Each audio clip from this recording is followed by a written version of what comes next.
Evening students, இன்றைக்கி 12th ஃபிசிக்ஸில் important 5 mark serious தான் பார்க்க போகிறோம். அதில் ஃபஸ்ட்டு கொஸ்டினை இப்போ நம்ம என்ன பார்க்க போகிறோம் அப்படின்னா, electric field due to an electric dipole on its axial line. இந்த கொஷின் பார்க்குறதுக்கு முன்னாடி ஃபஸ்ட் லெசனை பொறுத்த வரைக்கும் மெயின் கான்செப்டே என்னென்னா எலக்ட்ரிக் டைபோல் தான். ஓகேவா? ஸோ இப்போ எலக்ட்ரிக் டைபோலுங்கிறது இங்கே நான் ஏபின்னு மார்க் பண்ணியிருக்கேன் இல்லையா, இதுதான் எலக்ட்ரிக் டைபோல். அதாவது two equal and opposite charges are separated by a small distance is called electric dipole. ஓகேவா? இப்போ இங்கே பார்த்தீங்கன்னா -q + qன்னு 2 சார்ஜஸ் எடுத்துருக்கோமா. இது வந்து ஆப்போசிட் சார்ஜஸாக இருக்குது. ஈக்குவல் சார்ஜ் இதுவும் q தான், இதுவும் q தான், ஆனால் ஆப்போசிட்டாக இருக்குது, ப்ளஸ் மைனஸ். இந்த மாதிரி 2 ஈக்குவல் அண்ட் ஆப்போசிட் சார்ஜஸ் ஒரு ஸ்மால் டிஸ்டன்ஸில் நம்ம வந்து செப்பரேட் பண்ணி வச்சுருந்தோம் அப்படின்னா இதுக்கு பேர் தான் என்ன சொல்கிறோம், எலக்ட்ரிக் டைபோல். இப்போ இந்த எலக்ட்ரிக் டைபோல் நம்ம எடுத்துட்டோமா, இதில் என்ன பண்ணுறோம், இதே சேம் ஆக்சிஸில், இது வந்து எக்ஸ் ஆக்சிஸில் ப்ரெசென்ட் ஆகிருக்கு. இந்த ஏபிங்கிற எலக்ட்ரிக் டைபோல் எங்கே ப்ரெசென்ட் ஆகிருக்கு, எக்ஸ் ஆக்சிஸில் ப்ரெசென்ட் ஆகிருக்கு. இதே சேம் ஆக்சிஸில் நம்ம ஒரு பாயிண்ட் எடுத்திருக்கோம். இந்த பாயிண்டில் எலக்ட்ரிக் ஃபீல்டு எவ்வளோ இருக்குது அப்படிங்கிறதான் இப்போ நம்ம கால்குலேட் பண்ண போகிறோம். ஓகேவா? ஸோ இந்த டைபோலில் 2 சார்ஜ் இருக்குது, ப்ளஸ் சார்ஜும் இருக்குது, மைனஸ் சார்ஜும் இருக்குது. ப்ளஸ் சார்ஜும் இது மேலே ஒரு எலக்ட்ரிக் ஃபீல்டை எக்ஸர்ட் பண்ணும், அதே மாதிரி மைனஸ் சார்ஜும் இது மேலே ஒரு எலக்ட்ரிக் ஃபீல்டை எக்ஸர்ட் பண்ணும். அப்போ டோட்டல் சார்ஜ் என்ன அப்படிங்கிறதான் இதில் நம்ம கால்குலேட் பண்ண போகிறோம். பாயிண்ட் சியில் ப்ளஸ் q சார்ஜ்னால ஒரு எலக்ட்ரிக் ஃபீல்டு இருக்குமா, அதை தான் நம்ம என்ன சொல்கிறோம்னா E ப்ளஸ் அப்படின்னு சொல்கிறோம்.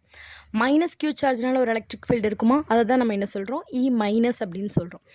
ஏன் E ப்ளஸ் இந்த டேரக்ஷனில் E மைனஸ் இந்த டேரக்ஷனில் போட்டிருக்கோம் அப்படின்னா, E ப்ளஸ்ங்கிறது பாசிட்டிவ் சார்ஜ். எந்த ஒரு பாசிட்டிவ் சார்ஜ் இருந்திருந்தாலும் எலக்ட்ரிக் ஃபீல்டு லைன் வந்து அவுட்வேர்டாக இருக்கும். அதுவே நெகட்டிவ் சார்ஜாக இருந்தால் எலக்ட்ரிக் ஃபீல்டு லைன் எப்படி இருக்கும், இன்வேர்டாக இருக்கும். ஓகேவா? ஸோ இப்போ நம்ம எடுத்துருக்கிறது பாசிட்டிவ் சார்ஜா.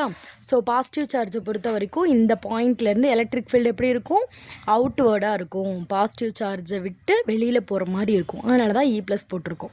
இப்போ இந்த 2 பாயிண்ட்டையும் கம்பேர் பண்ணும்போது இந்த பிங்கிற பாயிண்ட், அதாவது ப்ளஸ் க்யூங்கிற பாயிண்ட்டு சிக்கு ரொம்ப பக்கத்தில் இருக்குது. அதனால் வர எலக்ட்ரிக் ஃபீல்டு எப்படி இருக்கும், கொஞ்சம் அதிகமாக இருக்கும். அதனால தான் இந்த லைனை வந்து கொஞ்சம் பெருசாக ட்ரா பண்ணியிருக்கோம். அதே மாதிரி மைனஸ் சார்ஜுக்கு எலக்ட்ரிக் ஃபீல்டு எப்படி இருக்கும், டுவார்ட்ஸ் த மைனஸ் சார்ஜாக இருக்கும். இப்போ இதான் பாயிண்ட்டுனா இதிலிருந்து இந்த ஏங்கிற பாயிண்ட்டுக்கு டுவார்ட்ஸாக தான் அதோட எலக்ட்ரிக் ஃபீல்டு இருக்கும். அதனால தான் இது வந்து ஏரோ மார்க் வந்து இப்படி போட்டிருக்கோம். இது ஏன் சின்னதாக போட்டிருக்கோம் அப்படின்னா, மைனஸ் q சார்ஜ் வந்து கொஞ்சம் லாங் டிஸ்டன்ஸில் இருக்கா, சிங்கிற பாயிண்ட்லேருந்து மைனஸ் q சார்ஜ் வந்து கொஞ்சம் லாங் டிஸ்டன்ஸில் இருக்குது. அதனால E மைனஸ் வந்து ஒரு ஸ்மால் லைனாக ட்ரா பண்ணியிருக்கேன். ஓகேவா? அதுக்கப்புறம் இந்த டயக்ராமோட எக்ஸ்ப்ளனேஷன் எழுதணும். ஒன்றும் இல்லை, 2 பாயிண்ட்டில் முடிச்சிட்டேன். ஒரு டைபோல் வந்து எக்ஸ் ஆக்சிஸில் ப்ரெசென்ட் ஆகிருக்கு. சிங்கிற பாயிண்ட் வந்து இந்த டைபோலோட சென்ட்ரு பாயிண்ட்லேருந்து 6ங்கிற டிஸ்டன்ஸில் ப்ரெசென்ட் ஆகிருக்கு. அவ்வளோதான், டயக்ராமை எக்ஸ்பிளைன் பண்ணியாச்சு. இப்போ ஃபஸ்ட்டு பாயிண்ட் பாருங்கள், electric field at a point C due to plus q charge. இப்போ இந்த ப்ளஸ் q சார்ஜ்னால இங்கே எவ்வளோ எலக்ட்ரிக் ஃபீல்டு வருது அப்படிங்கிறத நம்ம என்ன எடுத்திருக்கோம், E plus.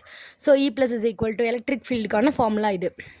E plus is equal to 1/4πε0 q, அந்த charge plus q charge divided பையில் டிஸ்டன்ஸ் ஸ்கொயர் போடணும். இப்போ டிஸ்டன்ஸ் வந்து நமக்கு எதுலேருந்து எது வரைக்கும் வேணும், பிங்கிற பாயிண்ட்லேருந்து சிங்கிற பாயிண்ட் வரைக்கும் இருக்க டிஸ்டன்ஸ் தான் வேணும். நமக்கு என்ன தெரியும், சென்ட்ரு பாயிண்ட்லேருந்து இது வரைக்கும் இருக்கிற டிஸ்டன்ஸ் 6ன்னு தெரியும். நமக்கு இந்த பார்ட்டு வேணாம் இல்லையா, அப்போ என்ன பண்ணலாம், இந்த பார்ட்டோட வேல்யூ என்ன, A. இந்த ஏவை மட்டும் மைனஸ் பண்ணிடலாமா.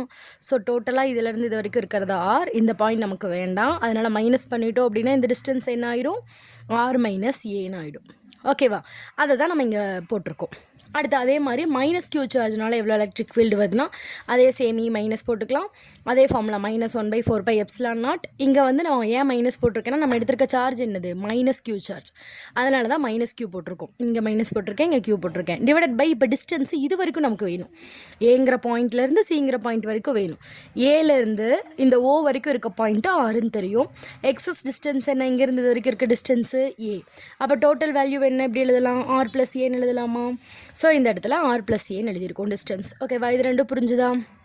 ஸோ இதில் ரொம்ப இம்பார்ட்டன்ட் இந்த E ப்ளஸும் E மைனஸும். இந்த இதில் பாருங்கள் சைடில் அலாங் BC அலாங் CAன்னு எழுதியிருக்கேன். இது புரியுதா? இப்போ அந்த எலக்ட்ரிக் ஃபீல்டு E ப்ளஸ் எப்படி இருக்குன்னா, பியிலேருந்து சிக்கு ட்ராவல் ஆகிற மாதிரி இருக்குது, அதனால் அலாங் BC. அதுவே இது எப்படி இருக்குது, சியிலேருந்து ஏக்கு போகிற மாதிரி இருக்குது, அதனால அலாங் CAன்னு போட்டிருக்கோம். சரியா? இந்த P கேப் எதுக்காக போட்டிருக்கேன் அப்படின்னா, இப்போ நம்ம எழுதுறது எல்லாமே வெக்டர் ஃபார்மேட்டில், ஓகேவா? எலக்ட்ரிக் ஃபீல்டு வெக்டர் தான் நம்ம எழுதுகிறோம். வெக்டர்னால் கண்டிப்பாக டேரக்ஷனை குறிக்கிறதுக்கு ஏதாவது ஒரு வெக்டர் போடணும். ஸோ நம்ம வந்து பிங்கிற வெக்டர் வந்து இங்கே நம்ம யூஸ் பண்ணியிருக்கோம். ஓகேவா? பி கேப் அப்படின்னா யூனிட் வெக்டர்னு அர்த்தம். அதாவது டேரக்ஷனை குறிக்கும். அதுக்குன்னு வேல்யூஸ் இல்லை, 1 தான் அதோட வேல்யூ. ஓகேவா? ஸோ அதே மாதிரி இ மைனஸ்க்கு போட்டாச்சு. கடைசி வரைக்கும் இந்த பி கேப் போட்டே தான் வரணும். நெக்ஸ்ட் ஸ்டெப்பில் பாருங்கள், சூப்பர் பொசிஷன் பிரின்சிபல் யூஸ் பண்ணி total electric field find out பண்ணுறோம். ஒன்றும் இல்லை, இ ப்ளஸ் இ மைனஸ் ரெண்டையும் நம்ம ஆட் பண்ண போகிறோம். ஸோ இ ப்ளஸோட வேல்யூ நம்ம ஃபைண்ட் அவுட் பண்ணியிருக்கோம், அதை அப்படியே எடுத்து எழுது. அடுத்து இ மைனஸோட வேல்யூ எழுதும்போது இங்கே ஒரு மைனஸ் இருக்குது இல்லையா, அதனால ப்ளஸுக்கு பதிலாக நம்ம என்ன பண்ணிட்டோம், மைனஸ்னு போட்டுட்டோம். நெக்ஸ்ட் ஸ்டெப்பில் காமனாக என்னென்ன இருக்குதுன்னு பாருங்கள். இந்த Q 4πε0 இதெல்லாம் காமனாக இருக்கா? இதுலேயும் இருக்குது, இந்த டேர்ம்லேயும் இருக்குது. ஸோ அதை வந்து காமனாக வெளியில் எடுத்தாச்சு. பேலன்ஸ் என்ன வரும்? 1/r-a² minus 1/r+a². ஓகேவா? நெக்ஸ்ட் ஸ்டெப்பில் என்ன பண்ணுறோம் அப்படின்னா, இதை கிராஸ் மல்டிப்ளை பண்ணுறோம். ஓகேவா? ஸோ r+a² இங்கே வந்துடும், r-a² இங்கே வந்துடும். அதை தான் இந்த ஸ்டெப்பில் போட்டிருக்கேன். எதுலேயுமே பி கேப்பை மிஸ் பண்ணாதீங்க, காமனாக போட்டுகிட்டே வாங்க. நெக்ஸ்ட் ஸ்டெப்பில் இப்போ இந்த கீழே இந்த ஃபார்முலா படி இதை வந்து எக்ஸ்பேண்ட் பண்ணுங்கள். a+b² அப்படின்னு எப்படி எழுதலாம்? a² + b². இங்கே மைனஸ் வந்தால் -2ab வரும், ப்ளஸ் வந்தால் +2ab வரும்.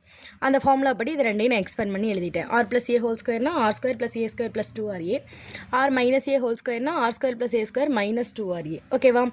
அடுத்து கீழே பாருங்களேன், இங்கே r-a² இருக்குது, இங்கே r+a² இருக்குது. ஆக்சுவலி இப்படி ஒரு ஃபார்முலா படிச்சிருக்கீங்களா? a + b a - b = a² - b²ன்னு. So இப்போ ப்ராக்கெட்டில் இருக்க r-a-க்கும் r+a-க்கும் நான் என்ன ஃபார்முலா எழுதுவேன்? r² - a²ன்னு எழுதிடுவேன். இது ரெண்டுலேயுமே ஹோல் ஸ்கொயர் இருக்கா? அப்போ என்ன பண்ணலாம்? ஹோல் ஸ்கொயர் போட்டுக்கலாம். ஓகேவா? r² - a² ஹோல் ஸ்கொயர் போட்டாச்சு. நெக்ஸ்ட் ஸ்டெப்பில் இதை எக்ஸ்பேண்ட் பண்ணி எழுதியாச்சு. இந்த மைனஸ் அப்படியே உள்ளே கொண்டு வந்துருங்க. அப்போ -r² - a² + 2ra ஆயிடும். இப்போ இந்த +r²க்கு -r² கேன்சல் பண்ணிடலாம், +a²க்கு -a² கேன்சல் பண்ணிடலாம். அப்போ 2ra + 2ra 4ra. கீழே இருக்க டேர்மும் அப்படியே எழுதியிருக்கேன். இப்போ இங்கே என்ன ஒரு கண்டிஷன் அப்படின்னா, நம்ம இந்த ஆறுங்கிற டிஸ்டன்ஸோட கம்பேர் பண்ணும்போது ஏ வந்து ரொம்ப ஸ்மாலஸ்ட் டிஸ்டன்ஸ். ஆல்ரெடி நம்ம சொல்கிறது தான், 2 equal and opposite charges separated by a small distance. இது டோட்டலாகவே ஸ்மால் டிஸ்டன்ஸ் தான். அதில் பாதிங்கிறது இன்னும் ரொம்ப ஸ்மாலாக தான் இருக்கும். இந்த ஆரோட கம்பேர் பண்ணும்போது ஏ ரொம்ப ஸ்மாலாக இருக்கிறதுனால நம்ம ஏவை வந்து என்ன பண்ணிட்டோம், நெக்லெக்ட் பண்ணிட்டோம். ஏவை விட்டுட்டு இப்போ என்ன எழுதலாம்? r² ஹோல் ஸ்கொயர்னு இருக்கும். சேர்த்து எப்படி எழுதலாம்? r⁴ எழுதிக்கலாம். ஓகேவா? நெக்ஸ்ட் ஸ்டெப்பில் பாருங்கள், அதே மாதிரி 4aq டிவைடட் பை இங்கே இருக்க 4πε0, இங்கே இருக்க r³ எல்லாம் எழுதிட்டேன்.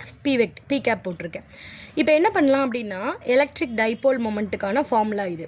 ஓகேவா? 2aq பி கேப் இருந்துச்சுன்னா அதை நம்ம எப்படி எழுதலாம்? Electric dipole moment p vector அப்படின்னு சொல்லி எழுதலாம். ஸோ இந்த டேர்மெல்லாம் ரீப்ளேஸ் பண்ணிவிட்டு, ஆக்சுவலாக இங்கே 2 இதை வந்து பிரித்து எழுதிக்கோங்க. 2 × 2aq. ஓகே, 4 மட்டும் நான் 2 × 2 பிரித்து எழுதியிருக்கேன். ஓகேவா? இந்த 2 அப்படியே விட்டுருங்க. 2aqயும் பி கேப்பையும் சேர்த்து பி வெக்டர்னு எழுதியிருக்கலாம். எக்ஸஸாக முன்னாடி என்ன இருக்குது? ஒரு 2 இருக்குது, டிவைடட் பை 4πε0 r³. அவ்வளோதான். இங்கே நம்ம பி வெக்டர் போட்டோம், அதாவது டைபோல் மொமெண்ட்லேயே பி வெக்டருங்கிற வேல்யூ வந்துருச்சு. அதனால் நம்ம பி கேப் போட தேவையில்லை. ஸோ இதுதான் டோட்டலாக அந்த ஆக்சியல் லைனில் இருக்க பாயிண்டில் இருக்க எலக்ட்ரிக் ஃபீல்டோட வேல்யூ. ஓகேவா? புரிஞ்சிருக்குன்னு நினைக்கிறேன். ஏதாவது டவுட் இருந்தால் கமெண்ட் பண்ணுங்கள். தேங்க்யூ.